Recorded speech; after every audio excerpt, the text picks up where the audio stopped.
ಎಲ್ಲರಿಗೂ ನಮಸ್ಕಾರ. ಅಧಿಪತ್ರ ಅಂದರೆ ವಾರೆಂಟ್ ಅಂತ ಅನ್ಸುತ್ತೆ, ಆದರೆ ಟ್ರೈಲರ್ ನೋಡಿದ್ಮೇಲೆ ಇದು ಇಂತಹ ಹಲವು ಸಂಗತಿಗಳ ನಡುವೆ ನಮ್ಮನ್ನು ಕಾಡುವಂತಹ ಕಡೆಯ ಪ್ರಶ್ನೆ ಹೀಗೂ ಉಂಟೆ ಥರ ಇದೆ. ಟ್ರೈಲರ್ ಸಕ್ಸಸ್ ಆಗಲಿ, ಫಿಲಮ್ಮು ಚೆನ್ನಾಗಿ ಓಡಲಿ, ಕನ್ನಡ ಫಿಲಮ್ಗಳು ಬರ್ತಾ ಇದ್ದಾವೆ, ಬೇಗ ಹೋಗ್ತಾ ಇದ್ದಾವೆ. ಇದು ಒಂಥರ ಕಷ್ಟದ ಸ್ಥಿತಿಯಲ್ಲಿದೆ. ಈ ಫಿಲಮ್ ಸಕ್ಸಸ್ ಆಗಬೇಕು, ಎಲ್ಲ ಹೊಸಬರಿದ್ದಾರೆ, ಮೇಲ್ ಬರಬೇಕು, ಮುಂದೆ ಬರಬೇಕು ಅನ್ನೋ ಒಂದು ತವಕದಿಂದ ಒಂದು ಕಷ್ಟಪಟ್ಟು ಮಾಡಿದರೆ ಅಧಿಪತ್ರ ಮೂವಿ. ಇದು ಮೂವಿ ಸಕ್ಸಸ್ ಆಗಿ ದಿನೋತ್ಸವ ಆಚರಿಸಲಿ ಅಂತ ನಾನು ಆ ದೇವರಲ್ಲಿ ಕೇಳ್ಕೊಳ್ತೀನಿ. Thank you. ನಾನು ಸಣ್ಣ ವ್ಯಕ್ತಿ, ಏನೋ ಒಂದು ಬೆಳ್ಳುಳ್ಳಿ ಕಬಾಬ್ ಅಂತ ಹೇಳಿ ಒಂದು ಇನ್ಸ್ಟಾಗ್ರಾಮಲ್ಲೆಲ್ಲ ಮಾಡಿ ಕ್ಲಿಕ್ ಆಗಿ ಇವತ್ತು ಪ್ರಪಂಚಾದ್ಯಂತ ನೋಡಿದ್ದೀರಾ, ನಿಮ್ಮ ಪ್ರೀತಿ ಬೆಳೆಸಿದ್ದೀರಾ. ಅದೇ ಥರ ಈ ಅಧಿಪತ್ರ ಚಿತ್ರನ ಹಿಂಗೆ ಬೆಳೆಸ್ಬೇಕು, ಒನ್ ಮೋರ್ ಅನ್ಬೇಕು. ಕನ್ನಡ ಚಿತ್ರಕ್ಕೆ ಚಿತ್ರಮಂದಿರಕ್ಕೆ ಬರಬೇಕು, ಚಿತ್ರ ನೋಡಬೇಕು. ಚಿತ್ರ ಯಶಸ್ವಿಗೊಳಿಸಿದ್ರೆ ಅವರು ಡೆವಲಪ್ ಆಗ್ತಾರೆ. ಟೆಕ್ನಿಷಿಯನ್ಸು ಸುಮಾರು ಜನ, ನಾನೊಬ್ಬ ಟೆಕ್ನಿಷಿಯನೇ, ಮುಂಚೆ ಸಿನಿಮಾದಲ್ಲಿ ಇದ್ದೆ, ಈಗ ಹೋಟ್ಲ್ ಇಂಡಸ್ಟ್ರಿಗೆ ಬಂದು ಇವತ್ತು ಬೆಳ್ಳುಳ್ಳಿ ಕಬಾಬ್ ಅಂತ ಪ್ರಪಂಚ ನೋಡ್ತಾ ಇದೆ.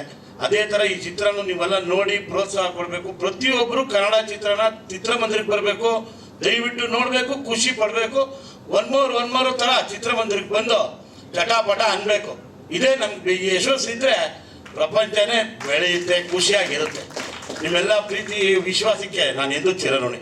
ನನ್ನ ಪ್ರೀತಿಯ ಮಾಧ್ಯಮ ಮಿತ್ರರೇ, ಮುಂಭಾಗದಲ್ಲಿ ಕೂತಿರುವ ಹಿರಿಯರೇ, ಕಲಾವಿದರೇ, ಪತ್ರಕರ್ತ ಮಿತ್ರರೇ, ಇಲ್ಲಿ ಒಂದಷ್ಟು ನನ್ನ ಹಿರಿಯ ತಲೆ ಪತ್ರಕರ್ತ ಮಿತ್ರರು ಕಾಣ್ತಿಲ್ಲ. ಯಾಕಂದರೆ ನಾನು ಮಾತಾಡಿದಾಗೆಲ್ಲ ಪ್ರತಿ ಸಲ ನನ್ನನ್ನು ಬೈದು ಚೆನ್ನಾಗಿದೆ ಅಥವಾ ಚೆನ್ನಾಗಿಲ್ಲ ಅಂತ ಹೇಳೋದ ಹಿರಿಯ ಪತ್ರಕರ್ತ ಮಿತ್ರರು ಅವ್ರು ಯಾರು ಕಾಣ್ತಾ ಇಲ್ಲ. ಆದ್ರೆ ಒಂದು ಎರಡು ತೊದಲು ನುಡಿಯನ್ನು ಹೇಳ್ತೀನಿ. ನಮ್ಮ ಪ್ರೀತಿಯ ಹುಡುಗ ರಾಕೇಶ್ ಶೆಟ್ಟಿ ಅವರು ಇದ್ದಾರೆ, ಅವ್ರ ಬಗ್ಗೆ ಒಂದು ಎರಡು ಮಾತಾಡಬೇಕು. ನಾನು ಯಾವುದೇ ಚಿತ್ರೀಕರಣಕ್ಕೆ ಹೋದರೂ ಕೂಡ ನಾನು ಯಾವುದೋ ರೂಮಲ್ಲಿ ಕೂತ್ಕೊಳ್ಳೋದು ಅಂತ ಇಲ್ಲ. ಚಿತ್ರೀಕರಣ ನಡೆಯುವಾಗ ಕ್ಯಾಮರಾದ ಹಿಂಭಾಗದಲ್ಲಿ ಕೂತು ಪ್ರತಿಯೊಬ್ಬ ಕಲಾವಿದರು ಅಭಿನಯಿಸುವ ಅಭಿನಯವನ್ನು ನೋಡ್ತಾ ಇರ್ತೀನಿ. ನಮ್ಮ ಹೀರೋ ಸಾಹೇಬರು ಆಕ್ಟ್ ಮಾಡುವಾಗ ಬರೇ ಶಬ್ದಗಳನ್ನು ಮಾತ್ರ ಉಚ್ಚರಿಸೋದಿಲ್ಲ, ಅವರ ದೇಹ ಕೂಡ ಆಕ್ಟ್ ಮಾಡ್ತಾ ಇರುತ್ತೆ. ಅದು ನನಗೆ ತುಂಬ ಇಷ್ಟ ಆಯಿತು. ಅದ್ರ ಜೊತೆಯಲ್ಲಿ ಅಲ್ಲಿ ಲೊಕೇಶನ್ಗೆ ಕ್ಯಾರವನ್ ಬಂದಿರುತ್ತೆ,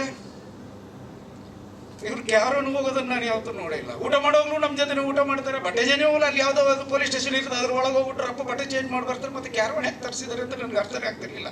ಅಷ್ಟು ಸರಳ ಜೀವಿಯಾದಂಥ ನಮ್ಮ ಹೀರೋ ಸಾಹೇಬರು ಅಭಿನಯಿಸಿರುವ ಈ ಅಧಿಪತ್ರ ಚಿತ್ರ, ಹಾಗೆ ಮಗಳು ಜಾಹ್ನವಿದ್ದಾರೆ, ಅವ್ರಿಗೂ ಕೂಡ ಒಳ್ಳೆಯದಾಗಲಿ. ಬಹಳ ಚಂದ ಆ್ಯಕ್ಟ್ ಮಾಡಿದ್ದಾರೆ. ಇದು ನನ್ನ ಮಗಳಾಗಿ ಆ್ಯಕ್ಟ್ ಮಾಡಿದ್ದಾರೆ. ಈಗ ಯಾರು ಹೇಳಿದ್ರು ಇದು ಅಧಿಪತ್ರ ಏನು ಅಂತ ಕೇಳ್ತಾ ಇದ್ರು.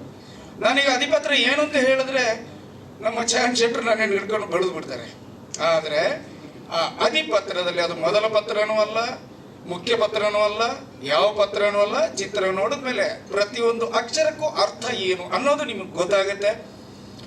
ನಮ್ಮ ನಿರ್ಮಾಪಕರು ಮೊದಲ ಸಲ ಭೇಟಿಯಾದಾಗಲೂ ನನಗೆ ತುಂಬ ಇಷ್ಟ ಆದರು.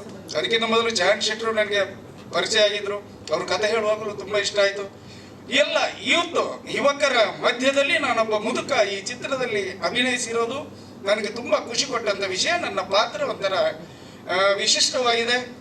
ದಯವಿಟ್ಟು ಎಲ್ಲರೂ ಚಿತ್ರಮಂದಿರಕ್ಕೆ ಬಂದು ಜಾಯನ್ ಶೆಟ್ಟಿ ಅವರ ಮೊದಲ ಪ್ರಯತ್ನದ ಈ ಅಧಿಪತ್ರ ಚಿತ್ರವನ್ನು ಚಿತ್ರಮಂದಿರದಲ್ಲೇ ನೋಡಬೇಕು ಅಂತ ಕೇಳ್ಕೊಳ್ತಾ, ನನ್ನ ಪ್ರೀತಿಯ ಆತ್ಮ ಬಂಧು ಪುನೀತ್ ರಾಜ್ಕುಮಾರ್ ಅವ್ರನ್ನ ನೆನೆಸ್ಕೊಳ್ಳುತ್ತಾ ನನ್ನ ಎರಡು ಮಾತಿಗೆ ವಿರಾಮ ಮಾಡ್ತಿದ್ದೇನೆ.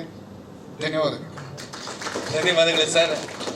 Sir, age is just A number ಅಂತ ಹೇಳ್ತಾರೆ ಸರ್. ನಿಮ್ಮ ಮಾತು ಕೇಳಿದ್ರೆ, ನಿಮ್ಮ ಆಕ್ಟಿವಿಟಿ ಯಾರನ್ನ ಮುದುಕರು ಅಂತಾರೆ ಸರ್. ನೀವು ಕೂಡ ನಮ್ಮ ಜೊತೆ ಯುವಕರೇ ಅಂತ ಹೇಳ್ತಾ ಸರ್, ರಘು ವಿಶ್ವನಾಥ್ ಅವ್ರು ಮಾತಾಡ್ಬೇಕು ವಿನಂತಿ ಮಾಡ್ತಿದ್ದೀನಿ.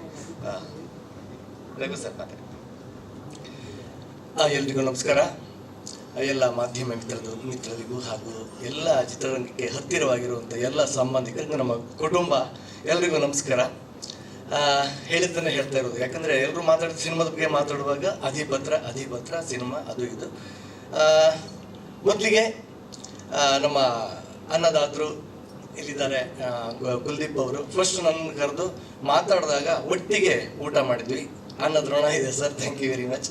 ಹಾಗೆ ಇದಕ್ಕೆ ಮತ್ತೆ ಕೋ ಪ್ರೊಡ್ಯೂಸರ್ಸ್ ಇದ್ದಾರೆ, ಅವರು ಕೂಡ ಮಾತಾಡ್ತಾರೆ. ಜೊತೆಗೆ ಅವಕಾಶ ಕೊಟ್ಟಿದ್ದಕ್ಕೆ ಎಲ್ಲ ಅನ್ನದಾತರಿಗೂ ನಿರ್ದೇಶಕರಿಗೂ ಜೊತೆಯಲ್ಲಿ ಕೆಲಸ ಮಾಡಿದಂಥ ನಮ್ಮ ಎಲ್ಲ ಆರ್ಟಿಸ್ಟ್ಗಳಿಗೂ ನಮಸ್ಕಾರ. ರೂಪೇಶ್ ಶೆಟ್ಟಿ ಅವರು ಟೋಟಲಿ ನಾವು ಹೇಳಬೇಕಂದ್ರೆ ಇಷ್ಟು ಜನ ಮಠ ಸರ್ನು ಸೇರಿಸ್ಕೊಂಡು ಒಂದಿಷ್ಟು ಜನ ಹಿರಿಯ ಕಲಾವಿದರು ಈ ಸಿನಿಮಾದಲ್ಲಿ ಜಯನ್ ಶೆಟ್ಟಿ ಅವರು ಹೇಳಿದಾಗೆ ಆ್ಯಕ್ಷನ್ ಕಟ್ ಹೇಳಿದ್ದಾರೆ ಅವರು. ಲೀಡಲ್ಲಿ ಮಾಡಿದವರು ರೂಪೇಶ್ ಶೆಟ್ಟಿ ಅವರು.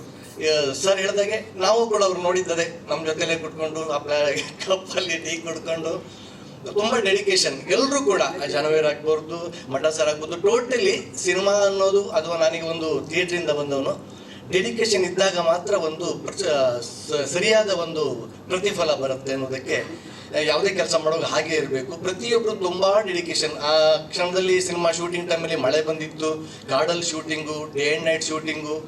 ಆಮೇಲೆ ಇದು ನಾವು ಇಂಬಳ ಹೇಳ್ತೀವಿ, ಏನು ಹೇಳ್ತೀವಿ ಅದಕ್ಕೆ, ಇಂಬಳ ಖಚಿತ ಅಜ್ಜಿಗಣೆ ಅದಿತ್ತು, ರಕ್ತ ಅದು ನಮ್ದು ಕುಡ್ದಿತ್ತು, ನಾವು ಸಾಯಿಸಿದ್ದೀವಿ, ಅದ್ರ ಜೊತೆ ಒಟ್ಟಿಗೆ ಟೋಟಲಿ ಎಲ್ಲ ಸಿನಿಮಾ ಮಾಡಿದ್ರು ಒಂದೇ ಹೇಳೋದು, ಕಷ್ಟಪಟ್ಟು ಮಾಡಿದ್ದೀವಿ ಅಂತದ್ದು. ಕಷ್ಟ ಅಲ್ಲ, ಇಷ್ಟದ ಜೊತೆ ಕಷ್ಟ ಸೇರಿಕೊಂಡು, ಕಷ್ಟ ಇಷ್ಟ ಎರಡೂ ಸೇರಿಕೊಂಡು ನಾವು ಮಾಡಿದಂಥ ಸಿನಿಮಾ ನಿಜವಾಗಿಯೂ ಅದೇ ನಮ್ಮ ಕರಾವಳಿಯ ಒಂದು ಆಚರಣೆ ಅದು ಇದೆ. ಇದರಲ್ಲಿ ಒಂದು ಸಸ್ಪೆನ್ಸ್ ಇದೆ, ಒಂದು ವಿಶೇಷವಾದ ಸಿನಿಮಾ ಅನ್ಬೋದು.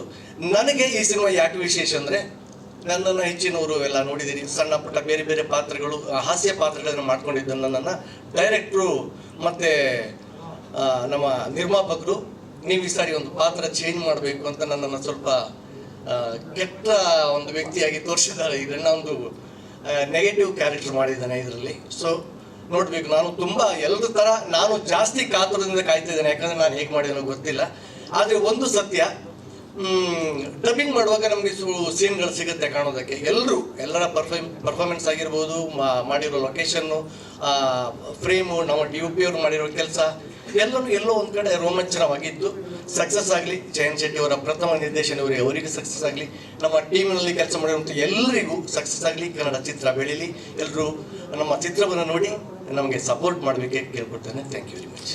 ಕಷ್ಟವನ್ನ ಇಷ್ಟಪಟ್ಟು ಮಾಡಿದ್ದೀರಾ ಸರ್, ಶುಭವಾಗಲಿ ನಿಮಗೆ ಅಂತ ಹೇಳ್ತಾ, ಹಾಗೆ ಜಾಹ್ನವಿ ವಿಶ್ವನಾಥ್ ಅವರು ಒಂದೆರಡು ಮಾತುಗಳು. ಎಲ್ರಿಗೂ ನಮಸ್ಕಾರ. ಮೊದಲನೇದಾಗಿ ಎಲ್ಲ ಗೆಸ್ಟ್ಗೆ ಥ್ಯಾಂಕ್ ಯು. ನಿಮ್ಮ ಒಂದು ಬ್ಯುಸಿ ಶೆಡ್ಯೂಲ್ಸಲ್ಲಿ ಇವತ್ತು ಫ್ರೀ ಮಾಡಿಕೊಂಡು ಇಲ್ಲಿಗೆ ಬಂದು ನಮಗೆ ಸಪೋರ್ಟ್ ಮಾಡ್ತಿರೋದು ತುಂಬ ಖುಷಿ ಆಗ್ತಾ ಇದೆ. Thank you so much.